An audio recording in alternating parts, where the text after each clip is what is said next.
línea y acotaciones. Para entender un poquito más sobre cuáles son los formatos de tamaño de hojas y los tipos que se manejan en dibujo técnico, vamos a caracterizar cada formato. Tenemos 5 formatos, que vendría a ser el A0, el A1, el A2, el A3 y el A4. El formato A0 es el formato más grande, sus dimensiones son 841 por 1189 milímetros. Este es el formato general, el formato más grande, por así decirlo, ya que los formatos que vienen salen del plegado de este primer formato. El formato A1. El formato A1, sus dimensiones son 594 por 841 milímetros. Este formato es el resultado de plegar el formato A0 en dos, la mitad del formato A0. Y del mismo modo con el formato A2, sus medidas son 420 por 594 milímetros. El formato A3, eh, las medidas del formato A3 vendrían a ser 297 por 420 milímetros. También el formato A3 es el plegado en 2 del formato A2. Y el formato A4. El formato A4 es uno de los más usados, creo. O de acuerdo a la necesidad en el que se va a trabajar, se puede utilizar estos diferentes formatos. Por ejemplo, para hacer representaciones pequeñas, un formato A4.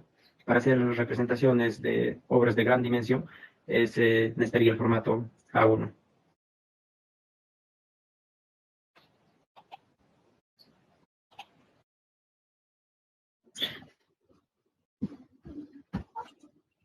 El nombre está en el dibujo técnico. También se llama casillero o cajetín. El casillero o cajetín es un rectángulo que se coloca en el parte inferior de los planos, destinado a facilitar a todos los datos del dibujo, tales como la escala, la fecha, el nombre de la persona que realice el plano, etc.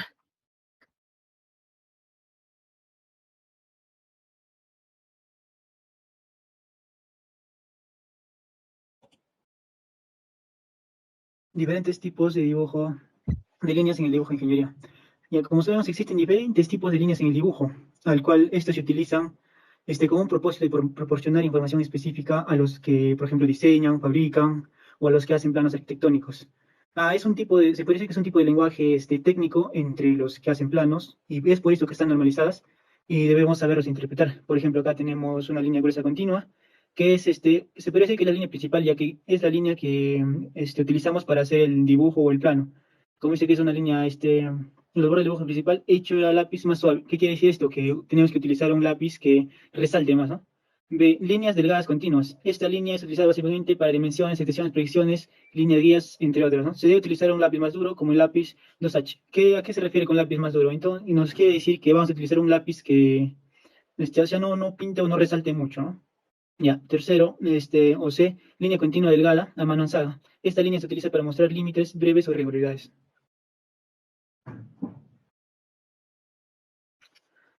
Línea delgada continua o zigzag. Esta línea se utiliza para mostrar un descanso largo. ¿Qué nos quiere decir? Por ejemplo, este tipo de líneas, cuando nosotros tenemos un plano demasiado largo y no alcanza en nuestro plano, o sea, en nuestra hoja, ¿qué hacemos? Utilizamos este tipo de líneas para cortarlo y, bueno, que siga la proyección, ¿no? Líneas discontinuas. Estas líneas se usan para mostrar los bordes ocultos de un objeto principal. Por ejemplo, nosotros tenemos un sólido que tiene un hueco al centro, entonces al sacar las vistas no lo podemos dibujar, entonces utilizamos este tipo de líneas para que no se confundan al leer los planos, como se puede decir. Línea fina de cadena con puntos largos. Líneas finas discontinuas con puntos. Estas líneas se utilizan para representar la línea central de círculos o arcos. Cadena delgada con extremos gruesos. Esta línea se utiliza para representar la ubicación de un plano o de un corte. Estas líneas básicamente se utilizan cuando nosotros hacemos un corte. ¿En qué momento nosotros hacemos un corte? Cuando el objeto es demasiado complicado o no podemos sacar en las 3 vistas principales que tenemos. Entonces nosotros nos vemos en la necesidad de hacer un corte y utilizamos este tipo de líneas, ¿no? H, las líneas presentadas finas largas y punteadas cortas dobles. Estas líneas se ubican frente a planos de corte, contornos o de paredes adyacentes, líneas censuradas y para indicar el centro de gravedad.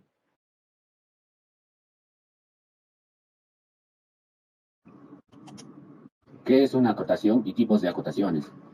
Una acotación es un proceso de anotar mediante líneas, cifras, signos y símbolos las medidas de un objeto sobre un dibujo previo del mismo, siguiendo una serie de reglas convencionales establecidas mediante normas. Tenemos varios tipos de acotaciones, las cuales son la acotación en serie, paralelo, combinada y la acotación progresiva, que a continuación vamos a explicar.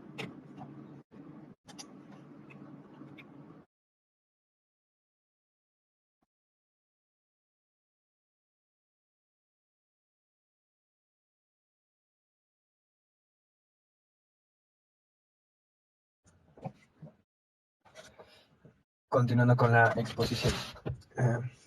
Acotación en serie. Se dispone una continuación de la otra, es decir, cada elemento se acota a partir del anterior. Eso puede acarrear la acumulación de errores, por lo que se convierte lo que es conveniente acotar en total. 2. Acotación en paralelo. En ese tipo de acotación, las cotas parten todas de un mismo origen y todas tienen la misma dirección y un elemento en común. La acotación combinada. Es otra manera de acotar.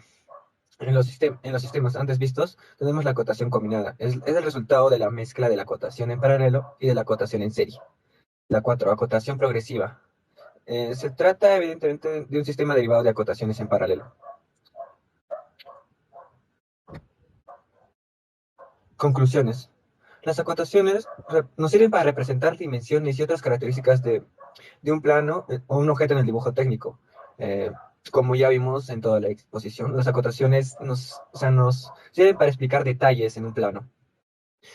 Otra conclusión también es el tamaño de la hoja de papel, ya que nos sirve para realizar el trabajo en primer lugar y en segundo lugar es para representar el dibujo. O sea, de acuerdo al plano o imagen que vamos a representar, vamos a escoger el tipo de hoja